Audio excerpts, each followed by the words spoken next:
नमस्कार, हमारे digital platform में आपका स्वागत है। जम्मू कश्मीर की ऐतिहासिक प्रशासनिक परंपरा दरबार मूव एक बार फिर से बहाल होने जा रही है। मुख्यमंत्री उमर अब्दुल्ला की अगुवाई वाली सरकार ने 31 अक्टूबर से श्रीनगर से जम्मू तक सभी सरकारी कार्यालयों के स्थानांतरण का ऐलान किया है और 3 नवंबर से जम्मू में औपचारिक रूप से कामकाज शुरू होगा। ये सिर्फ एक प्रशासनिक कदम नहीं, बल्कि सदियों पुरानी परंपरा का नया स्वरूप है, जो जम्मू और कश्मीर के बीच प्रशासनिक संतुलन और सहयोग की भावना को मजबूत बनाए रखने का काम करती है।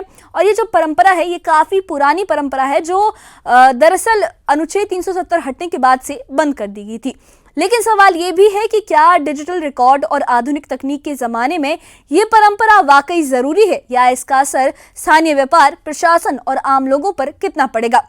देखिए हमारी खास रिपोर्ट में कि कैसे ये ऐतिहासिक परंपरा नए अंदाज में दोबारा जमीन पर उतारी जा रही है और इसके क्या सामाजिक, प्रशासनिक और आर्थिक पहलू हैं। देखिए ये खास रिपोर्ट।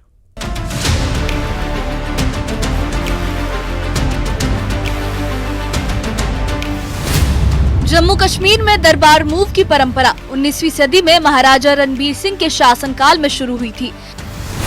इस परंपरा के तहत सरकार हर साल गर्मियों में श्रीनगर और सर्दियों में जम्मू से कामकाज करती थी, ताकि दोनों क्षेत्रों में प्रशासनिक संतुलन बना रहे। दरबार मूव सिर्फ एक प्रक्रिया नहीं, बल्कि दोनों संभागों के बीच समान प्रशासनिक पहुंच का प्रतीक माना जा रहा है। 2019 में अनुच्छेद 370 के हटने के बाद इसे रोक दिया गया था, ताकि खर्च और समय की बचत हो सके। लेकिन अब उमर अब्दुल्ला सरकार ने इसे एक बार फिर से बहाल करने का फैसला लिया है। दरबार मूव की बहाली के ऐलान के बाद जम्मू के व्यापारिक संगठनों ने इसे स्वागत योग्य कदम बताया है।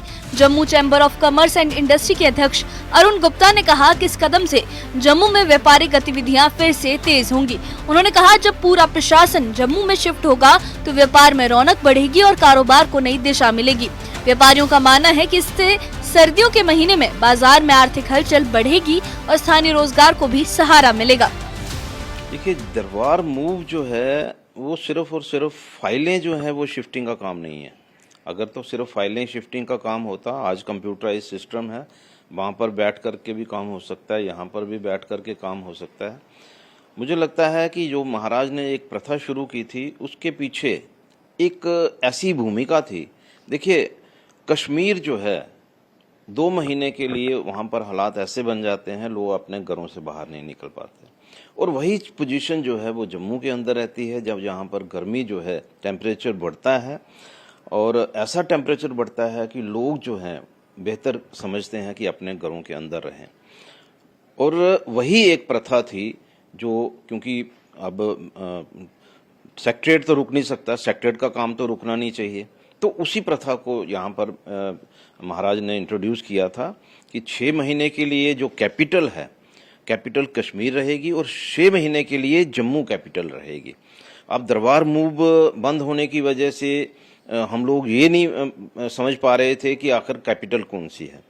तो मुझे लगता है कि अब नई एक प्रथा, वही प्रथा जो है फिर से शुरू की गई है। इससे हर सेक्टर को, टूरिज्म सेक्टर है, ट्रांसपोर्ट सेक्टर है, बहुत सारी रेंटेड प्रॉपर्टीज़ जो हैं उस दौरान में लगती थी, तो ये सारी चीज़ें जो हैं एक वो भी एक एस्पेक्ट है। लेकिन सबसे बड़ी बात यह है कि हम लोग जो हैं अपने एक दूसरे के कल्चर को समझने की कोशिश करते हैं। देखिए, कश्मीर का कल्चर और जम्मू का कल्चर अलग अलग है, लेकिन फिर भी हमारी यूटी एक है। वहीं नेशनल कॉन्फ्रेंस के प्रांतीय अध्यक्ष शौकत अहमद मीर ने कहा कि दरबार मूव दोनों संभागों जम्मू और कश्मीर के बीच प्रशासनिक रिश्तों को मजबूत बनाता है। उन्होंने बताया कि अब ज्यादातर रिकॉर्ड डिजिटलाइज हो चुके हैं, इसलिए इस प्रक्रिया पर आने वाला खर्च पहले की तुलना में काफी कम हो गया है। मीर का कहना है कि ये कदम पुराने प्रशासनिक ढांचों को आधुनिक तरीके से पुनर्जीवित करने की दिशा में है, ताकि दोनों क्षेत्रों में एकता और सहयोग की भावना बनी रहे। उमर साहब ने दिखा दिया कि ये जो पोलराइजेशन करना चाहते थे बीजेपी जम्मू और कश्मीर, वो इन्होंने आज वो दीवार तोड़ डाली और वो जो दरबार मूव पहले से हुआ करता है वो हो जाएगा। लेकिन जहां तक आप बीजेपी के खर्चे की बात करते हैं, वो गलत बोलते हैं। पहले जब दरबार मूव हुआ करता था तो बहुत से ट्रक्स को हायर करके हमारी जितनी भी फाइलें होती थी उनको लोड करके जम्मू पहुंचाने होती थी और 6 महीने के बाद उनको वापस, चूंकि आज ई गवर्नेंस का सिलसिला है, सारा रिकॉर्ड कंप्यूटर पर है और सारी फाइलों की मूवमेंट भी थ्रू कंप्यूटर है। आज फिजिकल मूवमेंट ऑफ फाइल नहीं है, इसलिए उनका यह कहना है कि इस पर खर्चा हुआ वो भी गलत है। कुछ ऑफिस है उनका कैंप होगा उधर, जब वहां से आना होगा यहाँ कैंप होना, तो मेरे ख्याल में यह रियासती जम्मू कश्मीर के 2 खत्तों को मिलाने का एक बहुत काम करेगा, जिनको बीच में दरार डाली है और बिल्कुल कम्युनल पोलराइजेशन हुई थी। हालांकि इस फैसले पर कुछ प्रशासनिक और राजनीतिक सवाल भी उठ रहे हैं। कुछ विशेषज्ञों का कहना है कि रिकॉर्ड डिजिटलाइज होने के बाद अब दरबार मूव की व्यवहारिक जरूरत सीमित रह गई है। वहीं अन्य लोगों का मानना है कि ये परंपरा जम्मू और श्रीनगर दोनों क्षेत्रों के बीच संतुलन और जुड़ाव बनाए रखने में अहम भूमिका निभाती है।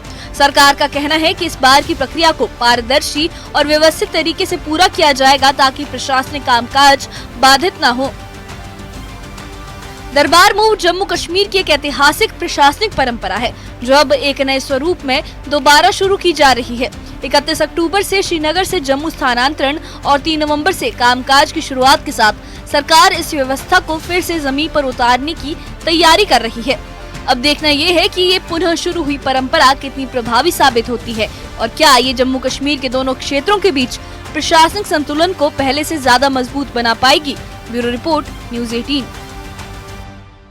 जम्मू कश्मीर में दरबार मूव की परंपरा 19वीं सदी में महाराजा रणबीर सिंह के शासनकाल में शुरू हुई थी। इस परंपरा के तहत सरकार हर साल गर्मियों में श्रीनगर और सर्दियों में जम्मू से कामकाज किया करती थी ताकि दोनों इलाकों में प्रशासनिक संतुलन बना रहे।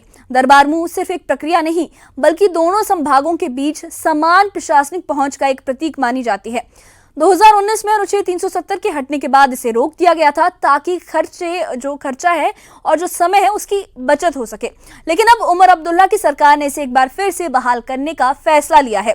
दरबार मूव की बहाली के ऐलान के बाद जम्मू के व्यापारिक संगठनों ने इसे स्वागत योग्य कदम बताया है। Jammu chamber of commerce and industry के अध्यक्ष अरुण गुप्ता ने कहा कि इस कदम से जम्मू में व्यापारिक गतिविधियां फिर से तेज होंगी। उन्होंने कहा कि जब पूरा प्रशासन जम्मू में शिफ्ट होगा तो व्यापार में रौनक बढ़ेगी और कारोबार को नई दिशा भी मिलेगी। व्यापारियों का मानना है कि इससे सर्दियों के महीने में बाजार में आर्थिक हलचल बढ़ेगी और स्थानीय रोजगार को भी सहारा मिलेगा।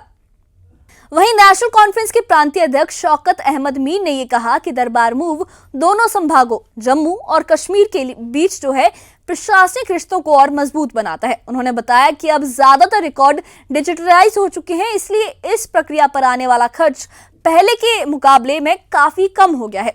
मीर का यह कहना है कि ये कदम जो है वो पुराने प्रशासनिक ढांचे को आधुनिक तरीके से पुनर्जीवित करने की दिशा में है ताकि दोनों इलाकों में, दोनों क्षेत्रों में एकता और सहयोग की भावना बनी रहे। हालांकि इस फैसले पर कुछ प्रशासनिक और राजनीतिक सवाल भी उठ रहे हैं। कुछ विशेषज्ञों का यह कहना है कि रिकॉर्ड डिजिटलाइज होने के बाद अब दरबार मूव की व्यवहारिक जरूरत सीमित रह गई है। वहीं कुछ लोगों का यह मानना है कि ये परंपरा जम्मू और श्रीनगर दोनों इलाकों के बीच संतुलन और जुड़ाव बनाए रखने में अहम भूमिका निभाती है।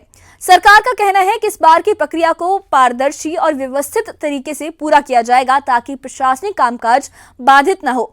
दरबार मूव जम्मू कश्मीर की एक ऐतिहासिक प्रशासनिक परंपरा है जो अब एक नए सिरे से दोबारा शुरू की जा रही है।